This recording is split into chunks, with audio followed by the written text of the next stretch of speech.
Salut à tous, c'est Pang de la chaîne, bienvenue sur cette vidéo qui aujourd'hui est le retour du cours numéro 5 d'études du livre Hypnothérapie avec Larry et Thierry Lellman, donc de la Develman Hypnosis Institute. Et on a été sur le chapitre de l'état SDL où on a pas mal discuté autour. Je vous rappelle que on sent que Larry et le groupe qu'on a est plutôt basé médical plutôt que psychothérapie. Donc il y a cette notion à prendre en compte et où on voit à quel point le travail de Dave Hellman était axé pour les médecins. Ça, je vous l'ai souvent dit, c'était plus pour faire de l'hypnose opératoire plutôt que de l'hypnose psychopratique, psychothérapeutique. Et donc les SDEL, on comprend bien que c'est quelque chose, c'est un état, pour ceux qui ne connaissent pas, c'est un état qui se trouverait sous le niveau somnambulique et qui amène trois composantes spécifiques, la catatonie, la difficulté à revenir et l'anesthésie immédiate.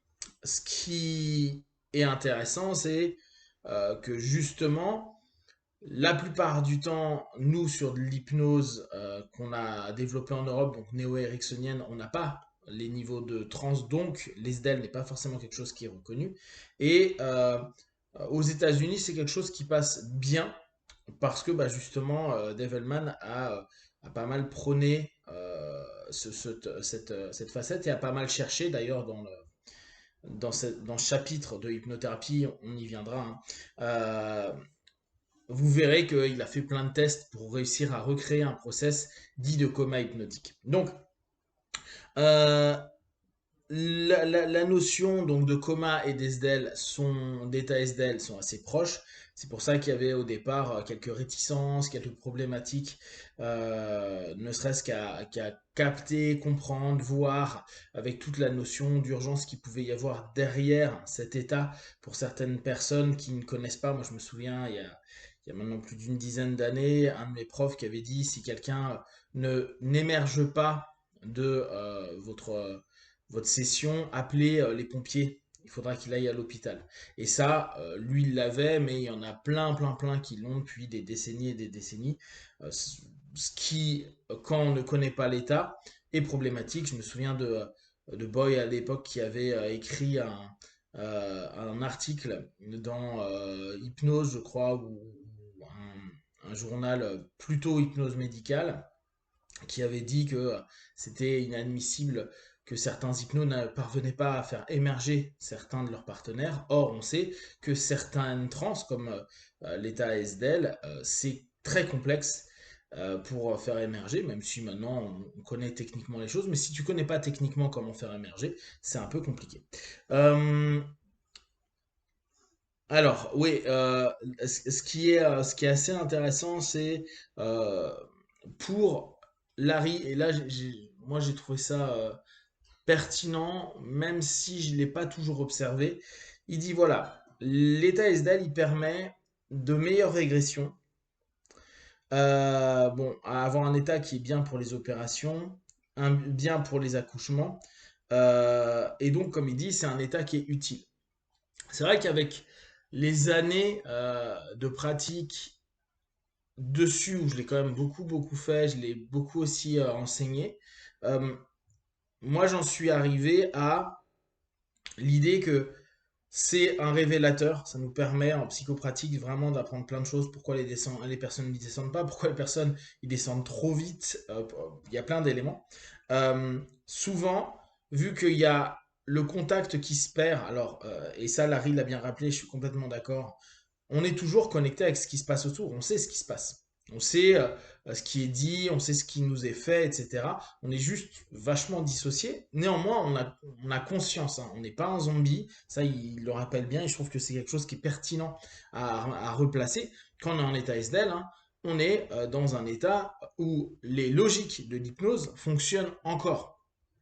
Hormis cette notion de suggestion, quoi, elle est moins impactante qu'elle ne pourrait l'être au niveau somnambulique parce que la personne est dans un état où elle est bien et elle n'est pas forcément dans la posture et l'envie de pratiquer quelque chose. Euh, c'est vrai que quand il a redit la régression fonctionne bien en SDL, c'est vrai qu'il y a souvent des personnes qui en émergeant de l'SDL, quand tu leur dis ok, t'as vécu quoi, qu'est-ce qui s'est passé, etc., ils nous disent qu'ils ont eu des mémoires qui ont ressurgi, des choses qui sont venues, ou en tout cas, ou aussi, pas en tout cas, des liens de cause à effet qui ont pu être mis en place au travers de,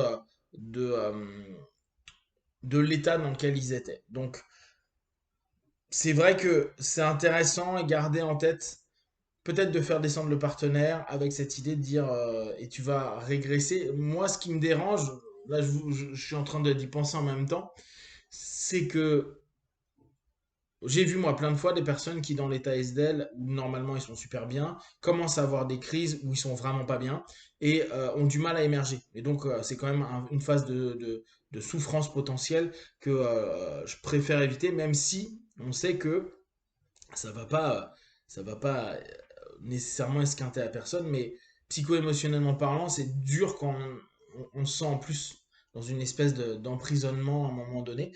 Et on aurait pu croire qu'ils émergeaient spontanément parce qu'ils allaient pas bien, et c'est pas vrai, hein. Moi, j'ai vu des personnes, ou même moi, hein, qui suis resté un certain temps dans ce malaise avant de réussir à émerger complètement.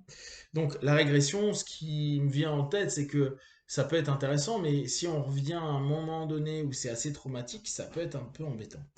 À voir, à voir. Euh, d'accord, donc c'est ce qu'il disait, hein, le truc avec l'hypnothérapie, les régressions sont plus à l'aise. Euh, bon, il nous a reparlé un petit peu d'hypnose éveillée, ça va pas être tellement intéressant. Le mot coma fait peur, donc parler plutôt d'état SDL, c'est plus intéressant. Après, on a papoté bah, justement de James SDL.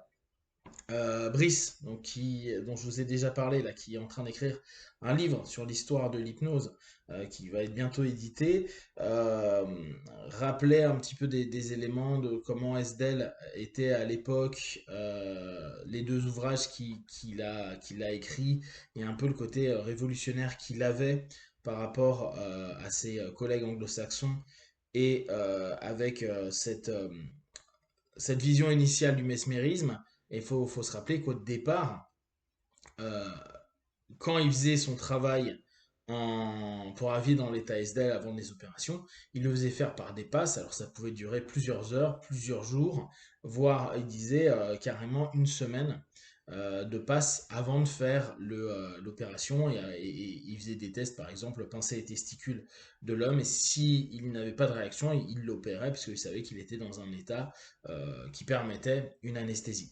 Ce qui est intéressant, c'était que, mais ça c'est vraiment typique du mesmérisme, hein, il n'y avait pas nécessairement de suggestion verbale, tout se faisait par les passes, donc sans spécifiquement des mots. Euh, donc, bon, pour émerger, hein, il y a bien sûr la notion de la menace, et il faut qu'elle soit crédible pour la personne. Il faisait un rapport à un moment, et d'ailleurs c'est dans l'ouvrage, que si on dit tiens il y a un incendie, ou si on met une alarme et que la personne entend qu'autour c'est calme, que ça bouge pas, etc., elle émergera pas. Donc la crédibilité par rapport au danger et donc par rapport à la menace doit être vraiment sérieuse, sinon bah, la personne, euh, vu qu'elle est quand même consciente de certaines choses, même si c'est très distordu, euh, ne va pas prendre en compte la menace. Il y a une possibilité de faire l'ESDEL les yeux ouverts.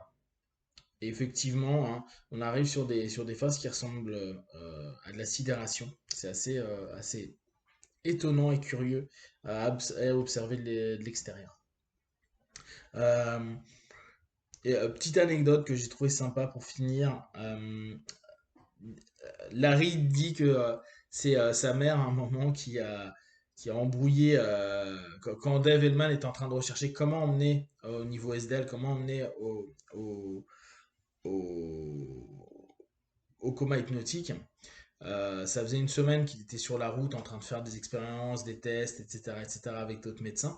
Et sa femme l'a un peu engueulé en disant mais moi je sais comment faire, c'est juste que tu fais tellement de trucs que tu observes pas. Et ça serait Madame Hellman qui a dit à Monsieur Dave Hellman le process qui fonctionnait au travers de tout ce qu'elle avait pu observer, parce qu'elle aussi était présente pendant les cours. Donc ça, c'était la petite anecdote que Larry a donné, mais qui dit oui, mais mon frère n'a pas voulu mettre ça. Alors, on capte bien que lui et son frère, c'est pas du tout l'amour, et qu'il y a eu vraiment très souvent, il dit oui, mais mon frère, c'est lui qui a rédigé ça, qui a fait ça, qui a enlevé ça, et on sent qu'il y a de la tension bien vénère entre les deux. Voilà, si vous avez des questions et des remarques, partagez sur Facebook, YouTube, j'y répondrai le plus rapidement possible. Et comme d'habitude, de tout ce que je propose, ne prenez que ce qui est bon juste pour vous. Testez, observez, analysez et concluez. Be one, ciao.